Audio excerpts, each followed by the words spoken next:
everyone, how you doing today? My name's Kirsty and on today's video I'm going to be talking you through some of the oldest books on my TBR.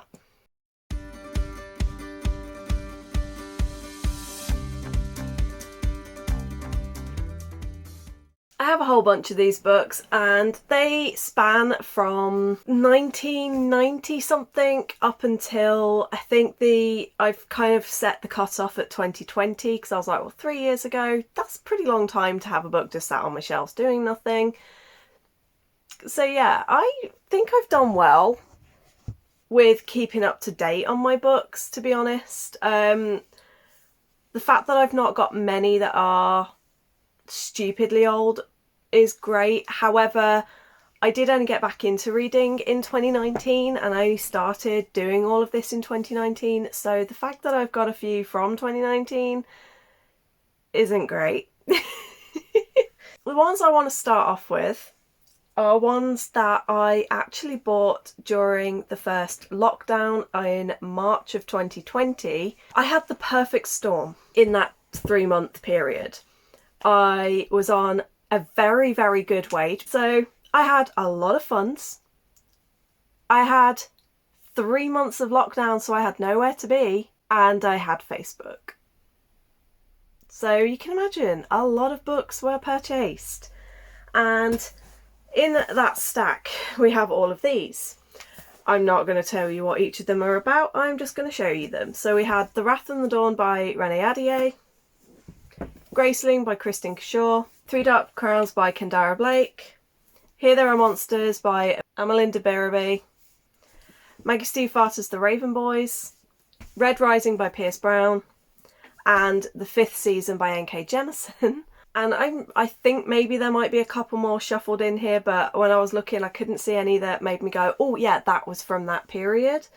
So there might be extras, I don't know. So now there are 9 books remaining, and going from, I think these are going from youngest to oldest. I'm pretty sure I've put these in time order. But the youngest of these is The Space Between Worlds by Micaiah Johnson. This was an Illumicrate book from something like November or December 2020. It has been on multiple TBRs. In fact, actually, I think this was December 2019. Possibly. I don't remember. I just know it's been on multiple TBRs. I haven't gotten to it. No real reason why. It's now on the self-destruct list. If I don't read it by the end of this year, I will be unhauling it. So next up we have The Lost City by Amanda Hocking, which came in Chocolate and a Book. So this one is 2020. So this one was the start of 2020. I found out that this is kind of like is it the first book in a new series, but it follows on from a different series by this author, so I'm not sure if I even really want to get to this. But again, this one is on this year's self-destruct.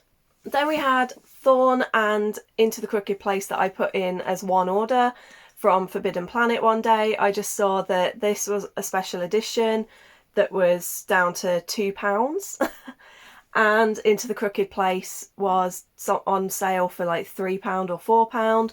These two are still yet unread. I did start Thorn and got 60 pages in and got a little bit bored, but I'm going to try it again. And Into the Crooked Place, I don't know why I've not gotten to yet.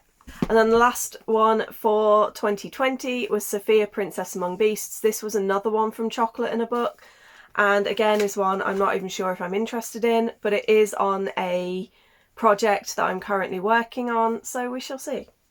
Then we're going into 2019 and we skip to the end with Marauder, which is a self-published book that I received at Comic-Con, Birmingham Comic-Con, and we started talking to her because I was just having a look and I was really attracted to the cover on this one. Then I was talking to the author and she was just so lovely, even though it's a book with dragons and I'm not a dragon person, which is why I've held off reading it. Lots of conversations ensued and I ended up buying the first in the series. And as I said, it has dragons and that is why I've not really read it.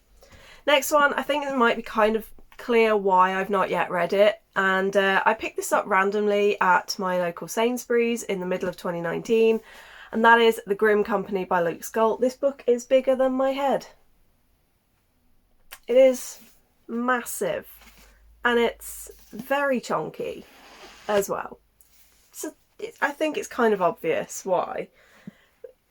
But saying that, it's only 450 pages long. But yeah, this one, it turns out this is actually an ARC. So I ended up with an ARC copy of it randomly. And yeah, I just haven't gotten around to it. The book was released 10 years ago. Maybe I should read it because it's March and it was released.